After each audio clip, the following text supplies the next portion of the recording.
Hello and welcome to my channel. आप सभी का मेरे चैनल पर स्वागत है। नया topic class 11th business study. और इसमें जो अभी हम करेंगे, आज का जो टॉपिक है वो सोर्सेस ऑफ बिजनेस फाइनेंस। इसका कुछ हिस्सा हम ऑलरेडी कर चुके हैं, मीनिंग इसका हमने कर लिया है। आज हम इसका जो बाकी सोर्सेज हैं उनको देखेंगे कि वो कौन कौन सी सोर्सेज हैं जिनको हमको यूज़ करना है या हम जो अपने बिजनेस में यूज़ करते हैं।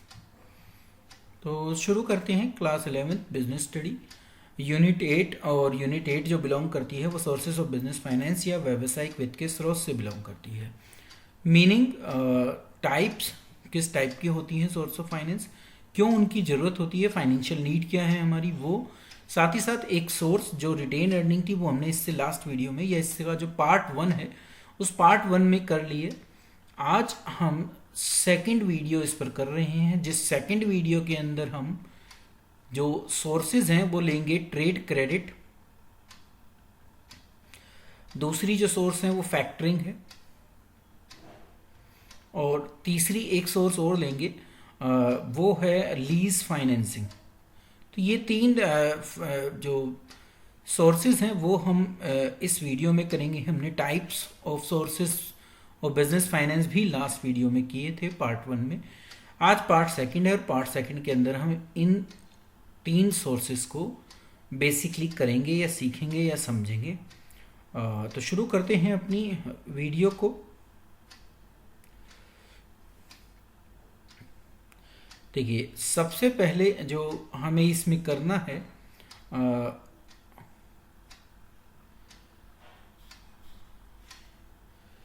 देखिए लास्ट में हमने जो लास्ट वीडियो में किया था वो ये व्यावसायिक वित्त के स्रोत क्या फाइनेंसिंग है वो की थी, क्यों उसकी आवश्यकता होती है, एक व्यवसाय की वित्तीय आवश्यकताएं जिसका क्रम था वर्किंग कैपिटल रिक्वायरमेंट और जो फिक्स कैपिटल रिक्वायरमेंट है, ये हमने देखा था।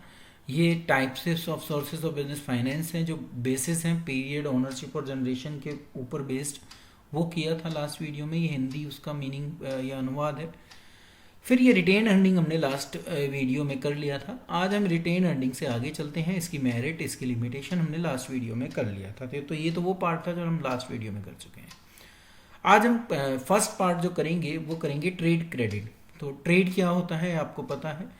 आपस में जो भी दो बिजनेस ऑर्गेनाइजेशन होती हैं जब वो आपस में डील करते हैं तो उसी को हम ट्रेड कहते हैं। तो ट्रेड के अंदर ही फिर ट्रेड क्रेडिट आता है, जब एक दूसरे को हम ऋण प्रदान करें या उधार में माल बेचें या खरीदें तो उसी को हम ट्रेड क्रेडिट कहते हैं। तो ये भी एक, क्योंकि अभी हम यहाँ सिर्फ खरीदने की बात कर रहे हैं। क्यों कर रहे हैं सिर्फ खरीदने की बात?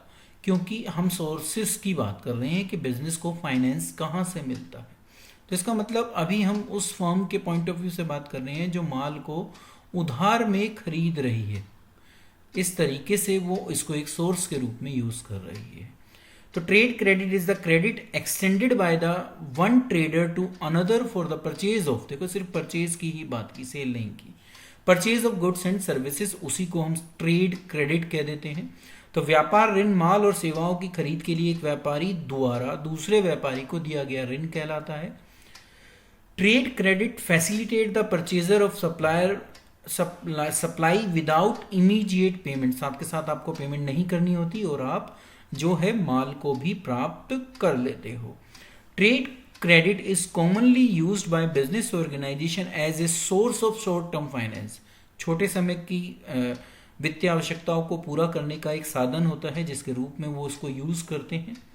The volume and period of a credit extended depend upon factors such as reputation of purchasing firm, financial position of the seller, volume of purchases, past record of the payment and degree of competition in the market।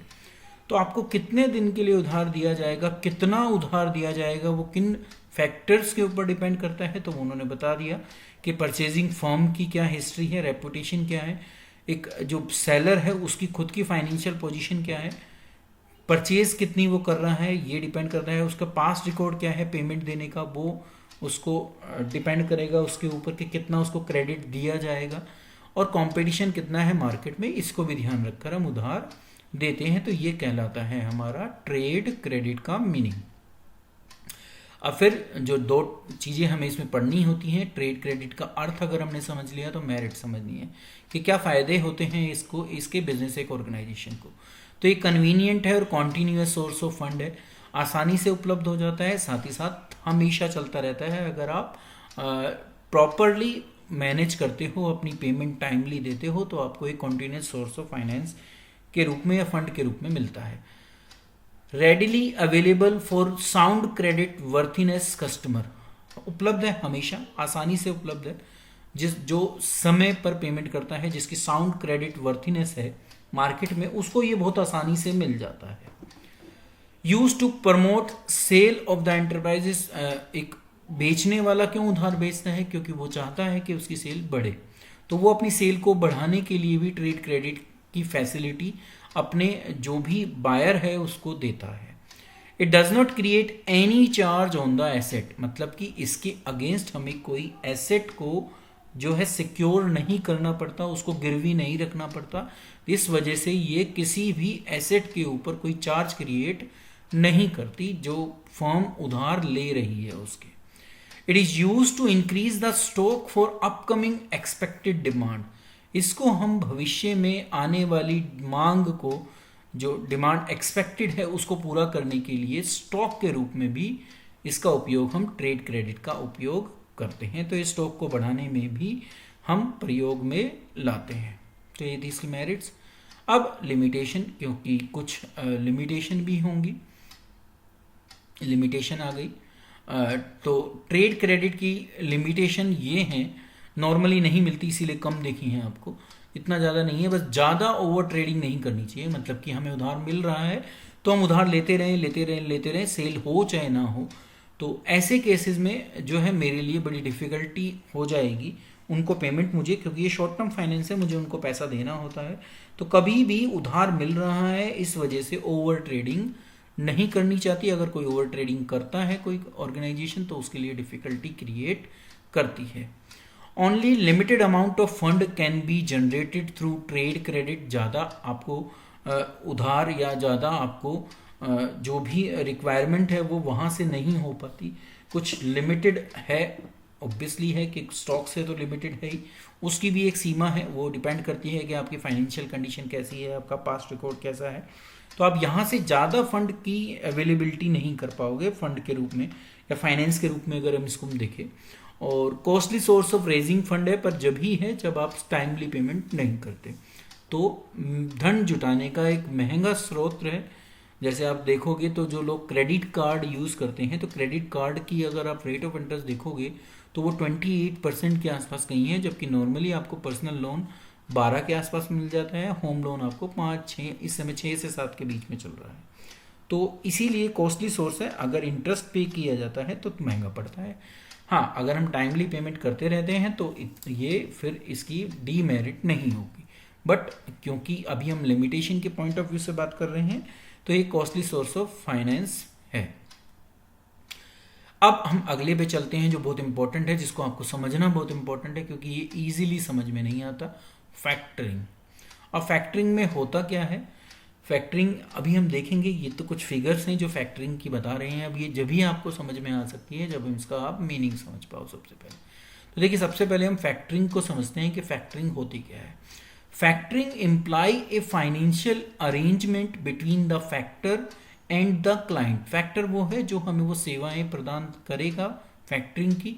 Client एक business है, जैसे मेरा business, अगर मैं business कर रहा हूँ तो मैं क्लाइंट हूँगा। फिर इन विच जो फर्म होती है, मतलब कि बिजनेस जो होता है वो क्लाइंट होता है। Gate advance in return for the receivable, आपको पैसा पहले मिल जाता है, ठीक है। कौन देता है? फ्रॉम द फाइनेंशियल इंस्टीट्यूशन, जिसको हम क्या कहते हैं? फैक्टर कहते हैं। तो फैक्टर या तो आपको गारंटी देता है या आपको पहले पेमेंट कर कर दे देता है, जिसको भी आपने उधार दे रखा है, क्योंकि रिसीवेबल की बात की है, दैट्स मीन्स आपने उनको उधार दिया है, जो क्या कहलाते हैं हमारे, या तो डेटर्स कहलाते हैं, और या बिल रिसीवेबल कहलाते हैं। तो इनसे जो भी पैसा मुझे मिलना होता है वो पैसा मैं इस फैक्टर से ले लेता हूँ, या ये मुझे इसकी गारंटी दे देता है और उसके अगेंस्ट मेरे से पेमेंट जरूर लेगा। तो ये क्या होता है, एक ऐसी अरेंजमेंट होती है एक फाइनेंशियल इंस्टीट्यूशन जिसको हम फैक्टर कहते हैं, क्लाइंट जो फर्म है उसके बीच में, जो भी उन्होंने उधार दे रखा है डेटर को, बीआर को, उसके अगेंस्ट पेमेंट पहले से निश्चित करना या पहले से पेमेंट ले लेना, उसी को हम क्या कहते हैं, फैक्टरिंग कहते हैं। तो पहले तो आपको ये मीनिंग समझना था कि यहाँ आपको गारंटी मिल जाती है जो उधार आपने दिया है। दो प्रकार की होती हैं इसमें, वो अभी हम देखेंगे, एक में गारंटी है और एक में नहीं भी है, पर वो सर्विसेज प्रोवाइड में करता है, कमीशन उसी बेस पर लेगा जितनी पेमेंट हमारी निकाल कर दे पाएगा। It is a financing technique in which there is an outright selling of trade debt by a firm to a third party, i.e. factor at a discounted price। क्या करते हैं कि जो भी हमने गुड्स बेची हैं हम उसको एक थर्ड पार्टी को दे देते हैं कलेक्शन का जिम्मा, या कह दें कि थर्ड पार्टी को बेच दिया एक तरीके से कि मैंने इसको उधार दे रखा है, तुम इससे उधार ले लेना और मैं आपको उसके अगेंस्ट में डिस्काउंट दे दूंगा। मतलब कि जितना पैसा मुझे उनसे लेना है, मान लिया मुझे 1 लाख रुपए लेने हैं, मैंने 1 लाख का मान उधार माल बेच रखा है, आप मुझे बस 90,000 दे दो, आप उनसे जितने मर्जी लेते रहो, जितने का मतलब है 1 लाख से ऊपर तो मिलेंगे नहीं उनको भी, तो मैं आपसे 90,000 लूंगा, बाकी आप जो है 1 लाख की कलेक्शन उनसे कर सकते हो। तो ये फैक्टर जो होता है ये ये इस ऐसे ऑफर को एक्सेप्ट कर लेता है। तो 90,000 उस फर्म को मिल जाते हैं जिसको पैसे मिलने होते हैं, तो उसके उधार जो उसने बेचा है उसकी पेमेंट उसको सेफली मिल जाती है, कंफर्म मिल जाती है, तो इसलिए वो इस ऑप्शन को क्या कर लेते हैं, ऑप्ट कर लेते हैं। Factoring appeared on the Indian financial scene only in the early 90s as a result of RBI initiative। तो RBI की पहल के परिणाम स्वरूप जब 90 का दशक था, जब इसकी शुरुआत की गई थी फैक्टरिंग की, और भारतीय वित्तीय जो भी परिदृश्य है उसमें ये पहली बार दिखाई दी थी। कब? 90s के अंदर। कब? जब RBI ने कहा कि आप इस तरीके से भी पैसे को जो उधार होता है उसको निकलवा सकते हो। तो ये थी हमारी फैक्टरिंग। फैक्टरिंग में अब आपने पढ़ा है कि फैक्टर क्या करता है, वेरियस सर्विस रेंडर करता है। फैक्टर का मतलब वो फाइनेंशियल इंस्टीट्यूशन, तो वो 2 प्रकार की हमें सर्विसेज देता है। पहली सर्विस ये है कि वो डिस्काउंट करा देता है, जैसा अभी एग्जांपल आपको दिया, और उसके बाद वो कलेक्शन करता है क्लाइंट से। तो ये पहला टाइप था जिसमें वो बिल को डिस्काउंट कराता है और क्लाइंट को क्या करता है, कलेक्शन करता है। The receivable on account of sale of goods और services are sold to the factor. तो जो भी वो रिसीवेबल मतलब कि वो बीआर जो हैं या डेटर्स भी कहें, तो वो किसको बेच दिए जाते हैं, फैक्टर को, एक सर्टेन डिस्काउंट पर, जो मैंने आपको दिखाया था पिछले वाले केस में, जो कितना था, 10,000। The factor becomes responsible for all credit control and debt collection from the buyer and provide protection against any bad debt। पैसा डूबने के जो चांसेस थे वो उसके अगेंस्ट हमें प्रोटेक्शन प्रोवाइड करता है, जिससे कंपनी को लॉसेस होने के चांसेस क्या हो जाते हैं, खत्म हो जाते हैं। 2 तरीके से फैक्टरिंग डिस्काउंटिंग करता है और कलेक्शन करता है। एक को हम रिकोर्स कहते हैं। रिकोर्स का मतलब under recourse factoring the client is not protected against the risk of bad date. वो ये कहता है कि मैं कलेक्शन तो कर लाऊंगा, ठीक है, उसके बदले में पेमेंट भी लूंगा, पर ये मैं गारंटी नहीं देता कि अगर पैसे नहीं मिलेंगे तो मैं खुद दे दूंगा। हाँ, मैं आपके लिए कलेक्शन एजेंट के रूप में काम करूंगा और मैं आपसे उसके अगेंस्ट में कमीशन लूंगा। वो कमीशन इस डिस्काउंटेड प्राइस से कम होगी, क्योंकि डिस्काउंटेड नहीं होगा। फिर वो कहेगा कि भाई मैं 1 लाख मुझे कलेक्ट करने हैं, आप मुझे 2,000 दे देना और मैं आपकी पेमेंट को कलेक्ट करने की कोशिश करूंगा। तो इसको कहा जाता है क्या, रिकोर्स वाला। जो नॉन रिकोर्स होता है, client is protected against all the risk of bad debt. हर प्रकार के बैड डेट से प्रोटेक्ट किया जाता है। सेव्स कि भाई 10,000 कम दो और 90,000 ले लो मुझसे, मैं अपने आप सारे पैसा कलेक्ट कर लूंगा, वो मेरी टेंशन है, नहीं होगा तो मैं आपको दे दूंगा। तो full amount of invoice is paid to the client in the event of डेब्ट बिकमिंग बैड। तो अगर वो पैसा डूबता है तो वो खुद उसको पे करेगा। तो ये होता है नॉन रिकोर्स में। तो नॉन रिकोर्स में आपको फुल्ली प्रोटेक्शन मिलती है, रिकोर्स में आपको सिर्फ वो सर्विसेज प्रोवाइड करता है कलेक्शन की, पर गारंटी नहीं देता कि सारा पैसा मिल जाएगा। तो ये डिफरेंस था दोनों में, रिकोर्स में और नॉन रिकोर्स में। तो पहला फैक्टर ने क्या काम किया, डिस्काउंट करे बिल और कलेक्शन की डेप्ट की। दूसरा जो वो काम करता है, providing information about the credit worthiness of the prospective client etcetera. क्योंकि वो डील ही इन लोगों के साथ करता है, डिफरेंट बिजनेस फर्म से पैसा कलेक्शन का ही काम करता है, तो उसको ये भी पता होता है कि किसकी क्या क्रेडिट वर्थिनेस है, मतलब कि कौन समय पर पेमेंट दे देता है, उसकी क्या हिस्ट्री है, वो भी उनके पास होती है। तो वो अपनी जो क्लाइंट है, एक फर्म जो उधार बेचती है, उसको क्या करता है, प्रोवाइड करता है। तो factor hold the large amount of information about the trading history of the firm. Factor में also offer relevant consultancy service in the area of finance, marketing etcetera. तो वो कंसल्टेंसी सर्विस भी प्रोवाइड करता है। तो ऐसे फैक्टर्स कौन हैं जो इस काम को परफॉर्म कर रहे हैं आज की डेट पर अगर हम बात करें, तो उसमें SBI factor and commercial services limited है, ये फैक्टर्स के एग्जांपल हैं जो फैक्टरिंग की सर्विस देते हैं। कैनरा फैक्टर्स लिमिटेड है, फॉरमोस्ट फैक्टर लिमिटेड है, स्टेट बैंक ऑफ इंडिया भी है, कैनरा बैंक भी। आप देखो कि ज़्यादातर बैंकिंग इंस्टीट्यूशन है जो ये प्रोवाइड करते हैं, क्योंकि उन्हीं के पास क्रेडिट वर्थिनेस की सारी इन्फॉर्मेशन होती है। PNB भी है, इलाहाबाद बैंक भी है, नॉन बैंकिंग फाइनेंशियल इंस्टीट्यूशन भी हैं, वो भी इस प्रकार की सेवाएं अपने क्लाइंट को, अपने कस्टमर को देते हैं। तो दूसरा काम ये होता है कि उनको क्रेडिट वर्थिनेस की जो प्रोस्पेक्टिव क्लाइंट हो सकते हैं उनके बारे में भी वो अपने क्लाइंट को इन्फॉर्मेशन प्रदान करता है। तो ये था फैक्टरिंग का मीनिंग, फैक्टरिंग क्या परफॉर्म करता है, किस टाइप के कार्य। अब मेरिट और लिमिटेशन देख लेते हैं। तो सबसे पहले मेरिट आती हैं। तो मेरिट में देखिए आप, चीपर सोर्स ऑफ फाइनेंस है as compare to other source. तो पैसा, क्योंकि ये भी तो पैसा का दे ही रहे हैं ना, हमें निकाल कर दे रहे हैं, तो पैसा हमारे पास आ रहा है, समय पर आ रहे हैं, तो कम खर्चे पर आपको क्या हो रहा है, सोर्सेज ऑफ फाइनेंस के रूप में काम करते हैं।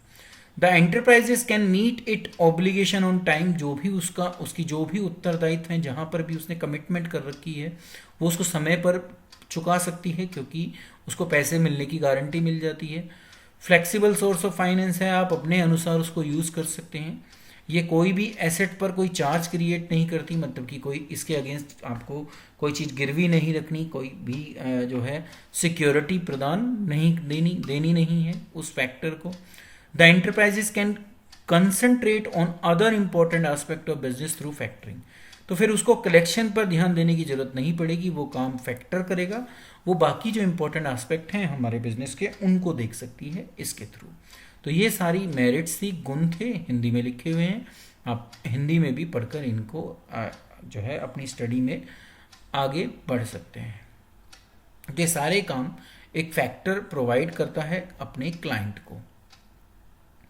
अब लिमिटेशन आती हैं, क्या कमियां हैं अगर फैक्टरिंग की बात की जाए। तो सोर्स एक एक्सपेंसिव सोर्स है। मैंने कहा कि भाई 1 लाख रुपए है मेरे उधार, उसको आप मेरे लिए कलेक्ट कर लो, कितने में, 90 में। तो 10,000 का तो लॉस मैं अपने आप ही सह रहा हूँ, ठीक है। तो अब उसको चाहे आप एक्सपेंस मान लो, चाहे लॉस मान लो, यहाँ पर क्योंकि डिस्काउंट हमें देना पड़ता है, वो गारंटी हमें देता है, तो उसके अगेंस्ट हमें कुछ लॉस भी सहने पड़ते हैं या कुछ एक्सपेंस भी सहने पड़ते हैं। तो और कब होगा ये, ऐसा जब ही होता है जब आपके जो जिनको आपने उधार माल बेच रखा है वो बहुत ज़्यादा हों, न्यूमरस हों, और छोटे छोटे अमाउंट के वो आपके क्या हों, डेटर्स हों या बिल रिसीवेबल्स हों। तो उस केस में आपको ये एक expensive source of business finance जरूर लगेगा। The advance finance provided by the factor firm is generally available at a higher interest cost. अब वो चाहे डिस्काउंट मान लो, कुछ मान लो, तो आप ब्याज मान लो, उसको कुछ भी मान लो, हायर इंटरेस्ट कॉस्ट पे होता है अगर वो आपको एडवांस देता है। तो कुछ भी अगर वो आपको समय से पहले पेमेंट कर देगा तो वो इंटरेस्ट उस पर ज़्यादा लेगा, ये बात आपको समझनी है। The factor is a third party. Factor ना तो बेचने वाली है ना खरीदने वाली है, वो एक थर्ड पार्टी होती है। तो जिस कस्टमर को माल बेचा गया है या जिससे कलेक्शन करनी है, who may not feel comfortable while dealing with it, तो वो शायद अनकंफर्टेबल हो, वो अपनी बेइज्जती महसूस करे, आगे से ट्रेडिंग भी बंद कर सकता है। तो बहुत सारे केसेस पड़ते हैं। तो इस केस में ये एक लिमिटेशन के रूप में आता है, क्योंकि मैंने अपने बिजनेस करने के दायरे को इस तरीके से कम कर दिया, अगर वो कस्टमर कंफर्टेबल फील नहीं कर रहा उस थर्ड पार्टी को पेमेंट देने में, ठीक है, क्योंकि उसको अपनी इज्जत लगती है कि भाई मैं खुद क्यों नहीं, मैं उसको क्यों नहीं, वो उसने मेरे से खुद क्यों नहीं मांगी, तो इस वजह से भी एक ये लिमिटेशन है। अब थर्ड टाइप जो आज इस वीडियो में हम करेंगे, और ये आज इस वीडियो का आखिरी होगा, बाकी इसे नेक्स्ट वीडियो में हम करेंगे, वो है लीज फाइनेंसिंग। तो पता है आपको कि लीज फाइनेंसिंग में क्या होता है, एक टर्म जो निश्चित होती है, उस टर्म के लिए आपको कोई चीज़ रेंट पर मिल जाती है और साथ ही साथ आपको कुछ एडवांस भी पे करना होता है उस लीज को प्राप्त करने के लिए। अब वो पीरियड जो होता है वो डिपेंड करता है उनके एग्रीमेंट में, वो 5 ईयर्स भी हो सकता है, वो 1 ईयर भी हो सकता है, तो डिपेंड करता है वो आपस के एग्रीमेंट के ऊपर। तो यहाँ आप चीज़ की ऑनरशिप राइट नहीं खरीदते, सिर्फ उसकी यूज़ करने की राइट खरीदते हो, ठीक है। जैसे हम रेंट पर कोई चीज़ लेते हैं, पर रेंट मंथली होता है, यहाँ पर आपको कॉन्ट्रैक्ट में साइन कर दिया जाता है जिसका पीरियड लॉन्गर होता है, साथ ही साथ आप एक एडवांस भी पे करते हो जिसको हम एडवांस पेमेंट कहते हैं। ये है लीज फाइनेंसिंग। तो a lease is a contractual agreement whereby one party I the owner of the asset, जो भी उस एसेट का ओनर होता है, grant other party the right to use the asset, वो उसको क्या देता है, सिर्फ ये राइट देता है कि आप इसका प्रयोग कर सकते हैं, और उसके बदले में वो पीरियोडिक पेमेंट लेता है, और इसी पीरियोडिक पेमेंट को हम रेंट भी कहते हैं। दो पार्टीज हैं, एक लीजर है और एक लीजी है। जो ऑनर एसेट का होता है वो लीजर कहलाता है, द पार्टी जो यूज करती है उस एसेट को वो लीजी कहलाती है। तो जो लीजी होती है, जो यूज करेगी इसको, वो एक फिक्स्ड पीरियोडिक अमाउंट देती है जिसको हम लीज रेंटल कहते हैं। किसको देते हैं, लीजर को, for the use of the asset. तो वो पे किया जाता है, साथ ही साथ एडवांस भी जमा कराया जाता है, ठीक है, सिक्योरिटी डिपॉजिट के रूप में। तो ये काम होता है जब लीज फाइनेंसिंग होती है। आप ऑनरशिप राइट नहीं खरीदते, आप सिर्फ यूजेबल राइट खरीदते हैं एक पर्टिकुलर फिक्स्ड एसेट को यूज करने की। फिर वही मेरिट्स आएंगी। तो पहला ये है कि लोअर इन्वेस्टमेंट की रिक्वायरमेंट होती है, आपको सिर्फ रेंट पे करना है, साथ में कुछ एडवांस पे करना है, और वो एडवांस भी रिफंडेबल होता है। तो एक्चुअली आप सिर्फ रेंट पे कर रहे हो। अगर आप उस प्रॉपर्टी को खरीदोगे तो आपको ज़्यादा पैसा देना पड़ सकता है। इसलिए इन्वेस्टमेंट की रिक्वायरमेंट क्या होती है, कम होती है। तो अगर मेरी सिचुएशन ऐसी नहीं है कि मैं उस एसेट को खुद खरीद सकूं, तो मैं उसको लीज पर ले सकता हूं। डॉक्यूमेंटेशन की प्रक्रिया बिल्कुल सिंपल होती है, ज़्यादा दिक्कतें नहीं आती वहाँ पर। Lease rental paid by lessee are deductible from computing the taxable profit.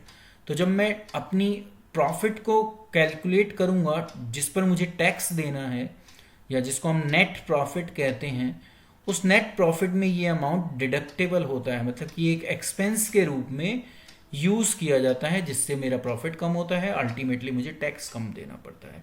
तो ये टैक्स लाइबिलिटी को कंपनी की रिड्यूस करती है। तो it provide finance without diluting the ownership और control of the business.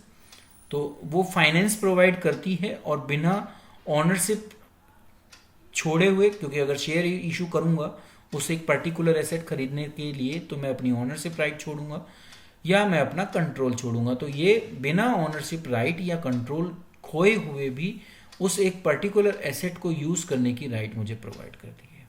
Lease agreement does not affect the डेप्ट raising capacity of an enterprise. आपको, क्योंकि देखो हर एक व्यक्ति की उधार लेने की एक क्षमता होती है, कैपेसिटी होती है, तो उस कैपेसिटी को ये लीज एग्रीमेंट कम नहीं करता। जब हम बैंक के पास जाते हैं तो बैंक हमारी वो डेप्ट रेजिंग कैपेसिटी देखता है। अगर मान लिया वो 1 करोड़ है और मैंने 30 करोड़ का लोन ले रखा है या 30 लाख का लोन ले रखा है, तो अब मैं सिर्फ 70 लाख का लोन ले सकता हूं, ठीक है। तो मेरी जो इस समय की आज की लोन जो टेकिंग या डेप्ट रेजिंग कैपेसिटी है वो कितनी है, 70 लाख। जब मैं ये लीज रेंटल के थ्रू उस प्रॉपर्टी को यूज करने की राइट खरीदता हूं, तो वो इस 70 लाख को कम नहीं करेगी। बट अगर मैंने किसी और सोर्स का यूज किया, मान लिया वहां से मैंने 20 लाख रुपए क्या किए, ले लिए तो वो अब मेरी डेप्ट रेजिंग कैपेसिटी को कम कर देगा। कितना कर देगा? 50 लाख कर देगा। वो इस केस में नहीं होता। तो ये इसकी एक एडवांटेज है। द रिस्क ऑफ ऑब्सिलेंस, उस एक पर्टिकुलर प्रॉपर्टी की जो प्रचलन से बाहर चली जाए या वो ऐसी जगह हो जाए या उसके साथ कुछ दिक्कत हो जाए जहाँ से उसकी जो मार्केट वैल्यू है वो डाउन हो जाए, तो वो मुझे बियर नहीं करनी। अगर उसकी किसी भी टाइप से मार्केट वैल्यू डाउन होती है तो वो किसके ऊपर जाती है? लीजर के ऊपर, क्योंकि वो ओनरशिप राइट मेरे पास नहीं है। तो ये एडवांटेज है। अब डिसएडवांटेज में हम इसका दूसरा पक्ष भी देखेंगे। लिमिटेशन आई लीज फाइनेंसिंग की, तो लीज एग्रीमेंट में impose certain restriction on the use of asset. क्योंकि मैं उसका मालिक नहीं हूं उस एक पर्टिकुलर एसेट का, तो मैं उसको कैसे यूज करूंगा वो मुझे लीजर ही बताएगा जिसने वो मुझे उधार दी है। तो वो मुझे इंडिपेंडेंसी नहीं देता, आज़ादी नहीं देता कि मैं उसको अपने हिसाब से यूज करूं। तो मेरे ऊपर कुछ रिस्ट्रिक्शन जो ओनर है उस पर्टिकुलर एसेट का वो लगा सकता है। नॉर्मल बिजनेस ऑपरेशन में be affected in case the lease is not renewed. मैंने एक जगह पर अपना बिजनेस स्टैब्लिश किया, 5 साल तक लीज एग्रीमेंट था, 5 साल में मैंने वो बिजनेस वहां पर अच्छे ढंग से स्टैब्लिश किया। अब मैं चाहता हूं कि मुझे वो और अगले 5 साल के लिए मिले, पर ये मेरे हाथ में नहीं है, ये उस ओनर के हाथ में है कि वो अगले 5 साल के लिए मुझे देता है या नहीं देता। अगर वो मुझे नहीं देता तो मेरे बिजनेस को इससे लॉस होने के चांसेस ज़्यादा हैं, क्योंकि मुझे वो क्या करना पड़ेगा? बंद करना पड़ेगा, किसी नए स्थान पर जाना पड़ेगा। ऐसा जब मेरी खुद की प्रॉपर्टी होती है तो नहीं होता। Lessee never became the owner of the asset. वो कितना ही रेंट देता रहे, वो उस एक पर्टिकुलर प्रॉपर्टी का ओनर नहीं बन पाता। तो ये एक दिक्कत है।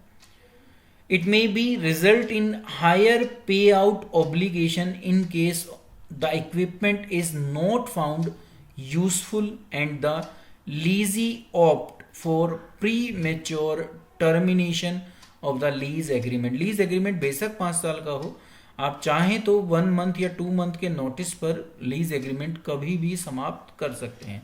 तो ये ओनर के पास ये ऑप्शन होता है। तो उस केस में मुझे ज़्यादा जो भी मैंने वहाँ पर इंफ्रास्ट्रक्चर डेवलप किया था उससे मुझे लॉस होने के चांसेस बढ़ जाते हैं, क्योंकि मेरी जितनी भी ऑब्लिगेशन है वो पूरी होती नहीं है, और जिस वजह से क्या होता है मुझे ज़्यादा पैसा भी देना पड़ता है। अल्टीमेटली अगर लीजी का मतलब है, लीजी अगर देखो, एक तो लीजर कर सकता है कि समय से पहले लीज एग्रीमेंट क्या कर दे? सरेंडर कर दे। लीजी भी कर सकता है।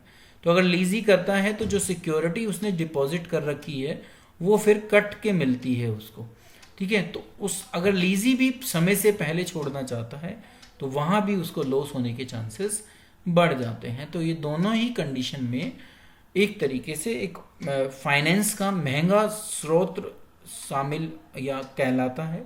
तो ये इसके साथ दिक्कत है। तो आज की वीडियो में इतना ही था। ये 3 जो सोर्सेज ऑफ बिजनेस फाइनेंस है वो हमने आज की इस वीडियो के थ्रू सीखी। नेक्स्ट वीडियो में हम इससे आगे के जो सोर्सेज हैं जिनको हम यूज़ करते हैं फॉर रेजिंग मनी वो हम पढ़ेंगे। आगे भी नेक्स्ट वीडियो में भी 3 ही ऐसी डिफरेंट सोर्सेज को हम पढ़ेंगे। Thank you.